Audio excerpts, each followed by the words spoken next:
Uncle, আপনার মেয়ে ধার্মিক তো? কি যে বলে বাবা, আরে গুলজার খানের মেয়ে বলে কথা। আমার মেয়ে আসলে তো দেখতে।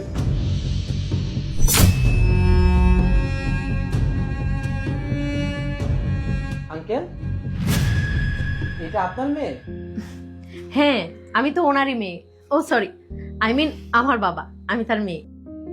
আঙ্কেল, আপনি তো বলেছিলেন যে আপনার মেয়ে বেশ ধার্মিক। আমি তো বুঝতে পারতেছি না যে ইসলামের কোন জায়গায় লেখা আছে যে একটা মেয়ে এরকম ড্রেস পরে কোনো ছেলের সামনে আসে। আচ্ছা, আমি বুঝতে পারলাম না। আপনার কথা শুনে মনে হচ্ছে আপনি সৌদি আরব চলে আসছেন। শুনুন, এটা বাংলাদেশ, আর এখন বাংলাদেশের অধিকাংশ মেয়েরাই এভাবেই চলাফেরা করে। আপনি নিশ্চয়ই আমাকে দেখে বুঝতে পেরেছেন আমি একজন স্মার্ট মেয়ে। আমি জেনারেল লাইনে লেখাপড়া করি, আমি তো মাদ্রাসা পাশ করে আসিনি। আর হ্যাঁ, এখন ম্যাক্সিমাম মেয়েরাই এভাবেই চলাফেরা করতে পছন্দ করে। আর আপনাকে কিন্তু বলে রাখছি, বিয়ের পরেও কিন্তু আমি আপনার বাড়িতে গেলে এই পোশাকেই থাকবো। বুঝতে পারছি। আঙ্কেল, আপনার সাথে আমাদের খুব ভালো একটা সম্পর্ক আছে। মানে আমার বাবা আপনার বন্ধু ছিলেন। আমার বাবা মারা যাওয়ার আগে আপনাদের দুইজনের মাঝে একটা কথা দেওয়া নেওয়া হয়েছিল। সেটা হচ্ছে আমার সাথে আপনার মেয়ের বিয়ের কথা। আমি এত বছর বিদেশে ছিলাম, দেশে আসার পরে সর্বপ্রথম চিন্তা করছি যে বিয়ে করে তারপরে আবার বিদেশে চলে যাব। কিন্তু আপনার মেয়ের যে অবস্থা, আমাদের পরিবারের সাথে হয়তো বা আপনার মেয়ে অ্যাডজাস্ট করতে পারবে না। ইয়ে বাবা, আমাকে একটু সময় দাও। পরি, এসব আমি কি দেখছি? পরি, তোকে আমি বারবার নিষেধ করেছিলাম অন্তত ওদের সামনে এসব পোশাক আশাক পরে না আসতে। তুই তো আমার কোনো কথাই শুনিসনি। এখন দেখ, আরে ওরা ধার্মিক ফ্যামিলির ছেলে। এখন মাফ চা। আরে মাফ চাইবো কেন? আমি আমার কথা তো বলবোই। শুনুন, আমাকে দেখে অ্যাটলিস্ট বুঝতে পেরেছেন আমি কেমন। আমি এভাবেই চলাফেরা করি, এভাবেই চলাফেরা করব। বাবা, তুমিও শুনে রাখো, লাইফটা আমার, আমাকে আমার মতো চলতে ফিরতে দাও। শুনুন, আমি আপনাকে আমার বিয়ের পরের রুলস গুলি বলছি, কেমন? আমি কিন্তু সকাল 10টার আগে ঘুম থেকে উঠতে পারবো না, এটা আমার অভ্যাসই নেই। জানেন এর জন্য আমার কত প্রাইভেট মিস গেছে। আর একটা কথা, আমি কিন্তু আপনাদের বাড়িতে এসব পোশাক আশাক পরেই চলবো। আমাকে কখনো বোরকা পরিয়ে আপনি বাসার বাহিরে নিতে পারবেন না। আমি ওয়েস্টার্ন পরেই চলাফেরা করতে বেশি পছন্দ করি।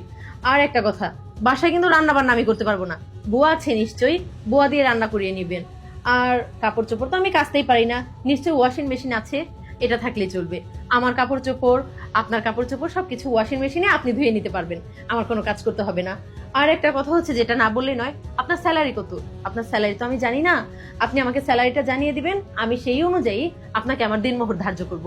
আর হ্যাঁ, এটা একটা মোস্ট ইম্পর্টেন্ট কথা, আমাকে কিন্তু বিয়ের সাথে সাথে আমার দিনমোহর পরিশোধ করতে হবে। আবার সেই বাসর ঘরে গিয়ে আমার কাছে মাপ চাইবেন, এসব কিন্তু চলবে না, এগুলোর যুগ আগেই চলে গেছে। আর একটা কথা না বললেই নয়, আপনার শরীরে কি কোনো রোগ ব্যাধি আছে? অবশ্যই ডক্টরকে দিয়ে ফুল বডি চেক আপ করিয়ে সেই রিপোর্ট এনে আমার হাতে দিবেন, দেন আমি আপনাকে জানাবো। বিয়ের পর আবার বাচ্চা কাচ্চার কোনো প্রবলেম হলে সেসবের দায়ভার আমি নিতে পারবো না। এসব ঝামেলা আগেই চোকানো ভালো। যাক, আমার সম্পর্কে তো অনেক কিছুই বললাম, এবার আপনার সম্পর্কেও তো জানার প্রয়োজন আছে। অনেক খুশি হলাম আপনি আপনার সমস্ত রিকোয়ারমেন্ট আমাদের সামনে তুলে ধরছেন। Thank you very much. তবে আঙ্কেল, আমার কাছে মনে হচ্ছে যে আমি হয়তো ওনার যোগ্য না। দ্যাটস ওয়াই আমি আর এখানে বেশিক্ষণ দাঁড়াইতে চাচ্ছি না। অ্যাকচুয়ালি আপনি আমার কাছে অনেক সম্মানীয় একজন মানুষ, আপনাকে আমি অনেক সম্মান করি। কিন্তু এখানে এসে এরকম কিছু দেখতে হবে, সেটা আমি আসলে এক্সপেক্ট করি নাই। আমি দোয়া করি, আমি মন থেকে দোয়া করি যেন আপনার মেয়ের যে রিকোয়ারমেন্ট এরকম অনুযায়ী যে কোনো ছেলে তার জীবনে পায়।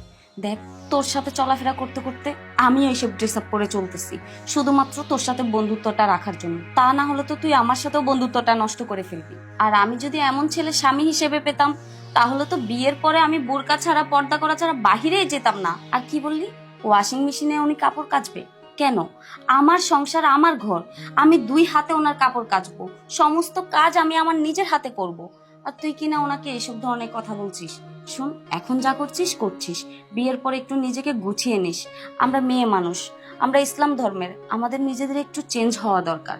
বাহ, আপনার কথা শুনে সত্যিই মনটা জোড়ায় গেছে। এটাই হচ্ছে চিন্তা ভাবনার তফাৎ। নিজের চিন্তা ভাবনা দেখেন আর আপনার বান্ধবীর চিন্তা ভাবনা দেখেন। আপনাদের দুজনের মধ্যে পোশাকের মিল আছে, বাট চিন্তা ভাবনার কোনো মিল নাই।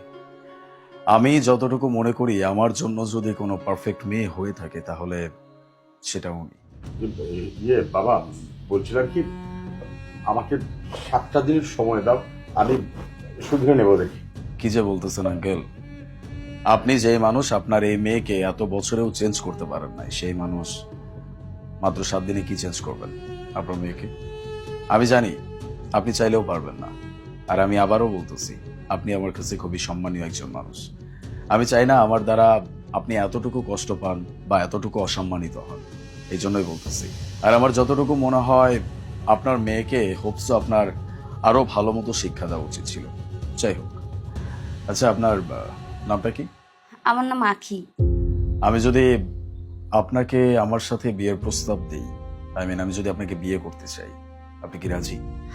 অবশ্যই, আপনার মতন ছেলেকে স্বামী হিসেবে পেলে তো আমার জীবন ধন্য। আলহামদুলিল্লাহ, এখানে এসে একটা তো উপকার হয়েছে। আঙ্কেল, আমরা তাহলে আসি। আপনার মেয়েকে বিয়ে করা আমার পক্ষে সম্ভব না, আর আপনার মেয়ের মতো মেয়েকে আমাদের পরিবারে নেওয়া আমার পক্ষে সম্ভব না। অন্তত আপনি খুব ভালো করে জানেন এটার কারণ কি। দোয়া রাখবেন আমাদের জন্য। আঙ্কেল, আমাদের জন্য দোয়া করবেন। চলো চলো, আসসালামু আলাইকুম।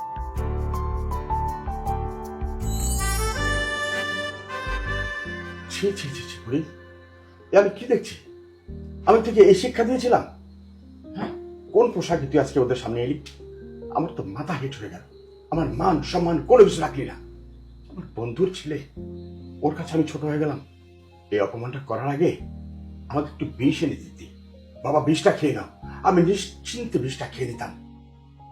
বাবা, আমি নিজেও বুঝতে পারলাম না আমার মাথার উপর দিয়ে কি ঝড় বয়ে গেল। বাবা, আমি তো এভাবে আসতে চাইনি তাদের সামনে। বিশ্বাস করো বাবা, আখি না বান্ধবী, দেখতো ওদের সামনে যাওয়ার জন্য আমি একদম ঠিক আছি কিনা। এই, তুই কি পাগল হয়ে গেছিস? হ্যাঁ, এইসব কি ড্রেস পরছস? হ্যাঁ, তোকে তো দেখতে পুরাই খ্যাত লাগতেছে। আরে এভাবে বলছিস কেন? আমি তো এভাবেই চলাফেরা করি।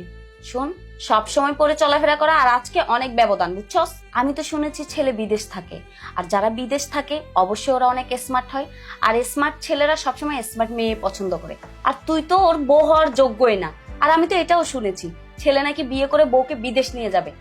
তোরে কি এসব পড়ায় বিদেশ নিয়ে যাবে? হ্যাঁ, এসব পড়লে তো তোকে রিজেক্ট করবে, অ্যাকসেপ্ট করবে না। তাহলে আমি এখন কি করব? কি করবি মানে?